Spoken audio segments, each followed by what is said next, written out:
사람을 만나면 가장 중요한 게 어디를 보느냐에 따라 있습니다. 예전에 예절교육 볼 때 그런 얘기 많이 들었어요. 이렇게 남자는 이 와이셔츠 옆에 있는 두 번째 단추에서 보는 게 예의라고요. 근데 또 어떤 분은 그게 아니라 사람이 다르려면 그 입을 주목해서 봐야지 열심히 그게 예의라고요. 또 어떤 분은 그렇게 얘기를 합니다. 눈을 마주쳐야 한다고요. 눈을 바라봐야 된다고요. 눈을 바라보는 건 참 힘들지 않습니까? 왜냐하면 진심을 얘기해야 되기 때문에 그렇습니다. 오늘 이야기는 사실 여기서 시작해보면 좋을 것 같습니다. 마가복음 7장은 이 손 씻는 논쟁으로 시작이 되어집니다. 쭉 읽어보면요, 나중에 또 전통이 쭉 나오는데 코로나 방역 조치하고 똑같습니다. 나가면 닦고 먹기 전에 씻고 딱 그런 내용이잖아요. 이건 이제 장로들의 전통이라고 그러죠. 이거는 모세가 전해준 율법에는 없습니다. 그러나 이제 전통적으로 이렇게 해보니까 좋더라, 이렇게 하니까 살더라. 우리도 코로나 때 이거 열심히 지켰잖아요. 그래서 어떤 시계들은 손 씻는데 시간 안 돼서 그만하려고 삑삑삑 경고까지 울리는 그런 시계도 있는데요. 그러다 보니 이게 사실은 실용성이 있는 것보다 이 전통이 나쁜 것만 아닙니다. 이 전통에 대한 논쟁으로 시작을 합니다. 율법 학자들이요, 율법에 대해서 정통한 이 사람들은 그래서 항상 사람들의 손을 봅니다. 씻는지 안 씻는지요. 근데 예수님 바라보시는 것은 손이 아니라 사람의 마음이었습니다. 여러분, 우리는 뭘 보고 살까요? 또 사람들은 묻습니다. 뭘 지키냐고요? 예수님은 되물으십니다. 지금 너의 마음은 어디를 향해 있느냐고 물으십니다. 그래서 오늘 이 본문이 우리를 한 가지로 이끌어가는 자리가 있습니다. 거룩함은 무엇을 통해 드러나냐라는 것입니다. 사람이 죽고 사는 것, 유대인들은 전통적으로 그것을 거룩함에 달려있다고 생각했습니다. 하나님의 거룩한 생명이 소실되는 것이 죽음이라고 생각했고, 그 거룩함을 유지하기 위한 정결한 이것이 곧 그들에게 믿음이었고 신앙이었습니다. 주일에 지난주에 레위기께서 첫 번째 아시안 얘기를 하면서 그런 얘기를 드린 것 같아요. 거룩은 경계를 정하는 일이라고요. 어디까지가 적합하냐. 그런데 이러한 거룩이 그 거룩의 본질을 드러내는 것은 따로 있습니다. 그래서 오늘 본문은 이런 그 흐름이 있습니다. 전통, 마음, 그리고 일상, 말, 친구, 이 하나를 통해서 거룩의 삶으로 드러나가는 그것이 입증되어지는 과정은 이 궤도를 따라갑니다. 사람들이 문제 삼는 건 제자들이 부정한 손으로 먹었다라는 것입니다. 부정한다라는 말은요, 우리가 잘못 좀 이해가 한국어에서는 없는 개념이라고 가르칩니다만 더럽다는 뜻은 아닙니다. 코이니스라고 그래가지고요, 구별되지 않은 상태라는 겁니다. 쉽게 말하면 제사장이 이건 거룩해 라고 이야기하지 않은 상태가 바로 코이니스라는 것입니다. 그래서 이 말은 이런 걸 우리에게 알려줍니다. 논란은 위생이 아니라 경계입니다. 제가 앞에 코로나19 그 방역 얘기 말씀드렸잖아요. 유대인들 이 신앙에서는요, 경계가 분명해야 했습니다. 누가 안에 있고 누가 밖에 있는가, 누가 제사장으로부터 인정을 받는가, 누가 우리 사회의 기준을 지키는가 철저합니다. 그것이 그들은 곧 거룩의 기준이라고 생각을 했습니다. 근데 여기에 문제가 있죠. 오늘 우리에게도 이러한 기준이 있지 않습니까? 뭔가 좀 다르면 우리는 아니라고 생각합니다. 뭔가 입증되어지지 않으면 아니라고 얘기를 하죠. 그 기준 어디에 있을까요? 사람들은 전통에 있다고 생각했고 그들의 규칙이 있다고 생각했습니다. 그래서 그것이 예수님 시대 때 사람을 더 괴롭히고 있었습니다. 오늘 우리 시대는 어떨까요? 비슷합니다. 공부를 조금 하면, 학교를 안 좋게 나오면, 돈이 없으면, 오늘 이 시대의 거룩은 이런 것들입니다. 직장을 어떻게 하면, 결혼이 어쩌면, 자식이 어떠하면, 이런 것들이 우리에게 거룩의 기준이 된 것 같습니다. 예전에 어떤 안수 집사님이 장로님 임직을 안 받으신다고요. 집사님 올해가 이로써 마지막이신데 왜 안 받으세요? 이분 얘기가 제 자식이 변변치 않아가지고 본의 안 된다. 그건 아드님 얘기고요. 장로는 물론 이제 이분이 거리낌 됐던 건 가장이 책임질 수 있어야 된다. 그 아들의 인생이 끝난 거 아니잖아요. 장로님 되셔도 이걸 하실 수 있습니다. 그런데 이분이 마지막에 제 마음을 흔들어놨던 얘기는 이겁니다. 자꾸 사람들이 제 자식하고 뭐라고 하니 제가 이게 운전하지 않습니다. 아들은 아들이고요. 그 입술이 추한 거죠. 여러분, 그것이 우리의 기준이 되어서는 됩니다. 진짜 기준은요, 하나님에게서 오는 것입니다. 하나님 보시기에 합당하다는 것입니다. 이 기준이 하나님에게서 오면 삶은 놀랍도록 살아납니다. 하지만 기준이 사람의 규범이 되고 사람의 생각이 되어지면 신앙은 관계보다는요, 판단의 체계가 되기가 쉽습니다. 이것이 교회 안에서 영성을 좀먹어가는 질병과 같습니다. 쭈글쭈글거리는 그 수근거리, 그것이 판단을 묘사하는 될 것입니다. 그리고 놀라운 건요, 이러한 판단이 중심이 되면 마음은 거칠어집니다. 마음은요, 이 기준을 한마디로 얘기합니다. 이것이 바로 전통이라고 얘기합니다. 파라도시스, 하던 대로. 그런데요, 전통이 귀합니다. 때에 따라서. 그러나 전통이 하나님보다 앞서면 신앙생활은 틀어집니다. 그리고 거칠어집니다. 이 틀어진 방향이 어디에서 드러날까요? 그것은 입술과 마음이 분리되기 때문에 거칠어집니다. 마음이 길을 잃어버릴 겁니다. 마음이 주도권을 놓아버릴 것입니다. 그러니 막돌아가는 것이죠. 그래서 예수님은요, 넌지시 얘기합니다. 전통이 없으면 입술은 공조하고 마음은 멀어진다고 이사야를 인용하시면서 얘기하십니다. 공경하다는 말이 티메오입니다. 티메오라는 말은요, 겉으로 존중을 표현하는 것입니다. 그런데 이것이 마음을 다하는 것은 아닙니다. 고개를 숙이는데 마음으로는 별별 생각 다 할 수 있습니다. 그런데 마음이라는 말이요, 이 카르디아라고 얘기합니다. 무슨 많이 들어본 얘기였지 않습니까? 심장을 의학적에서 이거와 비슷하게 말하죠. 왜 그러냐면 옛날에는 심장이 마음이라고 생각했습니다.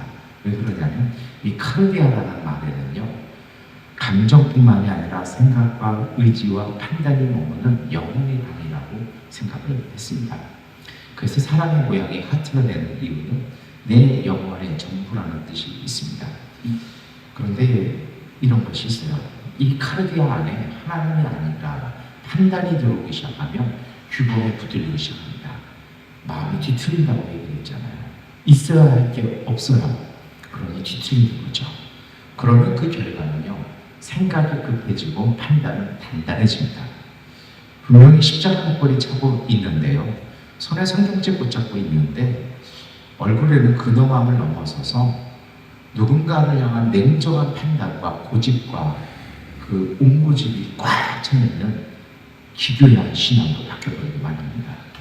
그러면 사람은 사랑의 대상이 아니라 그때부터는 심판의 대상이 됩니다. 여기에서 길이 갈라지죠. 하나님을 향한 마음은 그렇지 않습니다. 이 카르디아 안에 하나님이 함께하는 사람은 굽고 바르고 맑고 유연합니다. 이것은 생명이 갖고 있는 특징들이기 때문입니다. 그러나 반대로 하나님에게서 멀어진 마음은요, 카르디아 안에 하나님이 사라지면 말은 거룩해 줄 수 있지만, 흉내는 낼 수 있지만 삶은 거칠어집니다. 왜냐고요? 마음에 하나님이 없으면, 마음이 멀어지면 경건한 말이 사랑의 책임을 밀어내기 때문입니다. 이것을 예수님은요, 하나님께 드려진 고르반을 통해서 얘기하셨습니다. 고르반, 하나님께 바친 예물이라는 뜻입니다. 아람어를 그대로 그리스어로 바꿔놨습니다. 그런데 말이 정말 아름답잖아요. 하나님께 바쳐진 헌신되어지. 그런데 이 말이, 이 말 한마디로 부모를 돕지 않는 이유가 될 때 거룩은 뒤집힙니다. 경건이 책임을 대신하고 그 헌신이 사랑을 밀어냅니다. 이게 영적인 죽음입니다. 예수님은 이것을 두고 하나님께서 그 말씀을, 그 경건을, 그 거룩을 무효화하신다고 말씀하십니다. 악효로 오르면 효력이 사라진다는 것입니다. 여기까지 오면 오늘 우리가 읽은 본문의 논리가 분명합니다. 기준이 하나님에게서 전통으로 바뀌면 문제가 시작됩니다. 전통이 마음을 지배하며 입술과 마음이 분리되고 마음이 멀어지면 거룩한 말이 사랑을 피해가는 그러한 영적인 질병이 시작된다는 것입니다. 그러면 이제 질문 하나가 남습니다. 예수님은 이 신앙을, 이 껍데기만 남아있는 이 신앙을 어떻게 되돌려 놓으실까요? 답은 멀지 않습니다. 예수님은 신앙을 가장 가까운 자리로 갖고 오십니다. 그것은 바로 일상입니다. 거룩은 먼 곳에서 찾는 것이 아니라 내 일상에서 찾는 것입니다. 부모를 공경하는 자리, 내 관계를 책임지는 자리, 오늘의 선택 앞에서 이익이 아니라 편리가 아니라 쾌락이 아니라 사랑 쪽으로 마음을 기울이는 자리, 그것이 바로 거룩이 시작되는 자리고, 오늘 우리의 카르디아 안에 하나님의 생명이 깃드는 자리라는 것입니다. 이것이 바로 하나님의 계명입니다. 하나님의 계명을요, 엔톨레라고 얘기합니다. 이 엔톨레라는 말이요, 이 뜻이 묘한 것이 있습니다. 그냥 이것을 하나님의 계명, 그리스도는 그런 뜻이 아닙니다. 삶을 향해 던져진 신의 뜻, 내 일상에 주어진 하나님의 뜻, 이것이 바로 계명입니다. 사실 우리가 붙잡아야 할 건 큰 결심이 아닙니다. 작은 태도입니다. 마음 다해서 진심을 말할 수 있고요, 누군가의 마음을 헤아려 볼 수 있고요, 그 사람 마음 헤아리기에 말 좀 부드럽게 하고요, 바라보는 것도 부드럽게 봐주고요, 때에 따라 안아줄 수 있는 것, 바로 이것이 거룩입니다. 왜냐하면 하나님이 그렇게 우리를 봐주시기 때문입니다. 굽고 바른 마음은, 이 마음이 하루의 태도가 되고 맑고 유연한 생각은 사람을 살리는 그러한 은혜의 자리가 됩니다. 마음과 생각과 판단이 비로소 정결해질 때 그 일상이 거룩해지는 것입니다. 그러나 우리의 일상은 늘 분주합니다. 이런 여유가 없습니다. 뭘 해야 할까요? 이것을 위해서는요, 주일에도 말씀을 드렸습니다만 내 삶의 일상을 다시 잘 맞춰야 합니다. 예배 드린다라는 말이 프로스크네어라고 얘기합니다. 그런데 이 말의 뜻이요, 정렬하는 것입니다. 몸과 마음의 방향을 하나님께 다시 잘 맞추는 것입니다. 우리 한국에서는 안 쓰지만 미얀마에서 제가 가끔 하는 일 중에 하나가, 가끔 인터넷이 안 나가면 빗자루 하나 가져가서 저 문 뒤에 걸려있는 인터넷 안테나 쭉 올리거든요. 그럼 잘 터집니다. 이게 예배한다라는 뜻입니다. 잠시 멈춰서 숨도 고르고요, 말도 줄이고 판단을 좀 늦출 때, 오늘 우리의 카르디아는 하나님을 향해 가는 것입니다. 이것은 비어있는 것이 아니라 하나님을 채워내는 시간입니다. 이러한 체험, 이러한 고역 속에서 마음은 부드러워지고요, 생각이 맑아지고 판단은 사람 살리는 쪽으로 유연해집니다. 너무 바빠서 이것이 혼탁해질 때 잠시 멈춰설 수 있는 것, 이것이 바로 믿음입니다. 그리고 이것이 하나님을 사랑하는 것입니다. 그래서 신앙은 결국은 더 많은 일을 하는 것이 아니라 하나님을 모시고 사는 동행이 됩니다.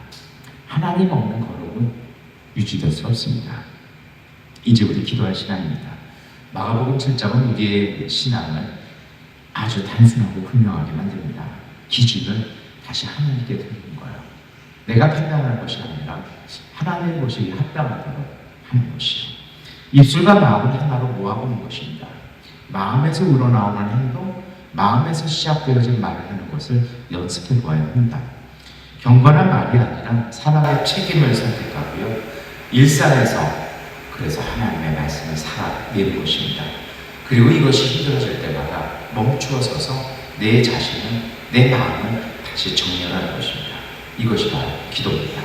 오늘의 평범한 이 하루 속에서 곱고 바르고 유연한 마음으로 하나님을 모시고 살아가는 이 동행을 통해서 행복하시기를 축원합니다. 기도하겠습니다. 하나님, 오늘 우리의 마음속에 주시는 보혜사 성령의 은총을 따라 그리스도의 보혈 하나님의 은총을 기억하게 하여 주시옵소서. 입술은 하나님을 부르면서도 마음은 멀어졌던 우리의 날들을 이제 우리가 겸허한 마음으로 하나님께 맡깁니다. 사랑보다 판단이 앞섰던 마음을 주님의 자비하심에 내려놓습니다. 하나님, 간절히 기도하오니 우리의 마음 다시 부드럽게 하시고 생각은 맑게 하시고 판단은 유연하게 하셔서 오늘의 삶을 사랑으로 살아가게 하여 주시옵소서. 말씀을 삶으로 옮기게 하시고 가정과 일터와 관계 속에서 하나님의 임재를 조용히 살아내게 하여 주시옵소서. 급하고 흥분하고 성급함이 아니라 차분하고 평화하고 기다릴 수 있는 여유를 허락하여 주시옵소서. 오늘 우리에게 은혜 주시어 지친 이들에게는 쉼을 주시고 연약한 이들에게는 힘을 주시고 모든 걸음마다 하나님의 동행을 허락하여 주시옵소서. 예수 그리스도의 이름으로 기도드립니다. 아멘.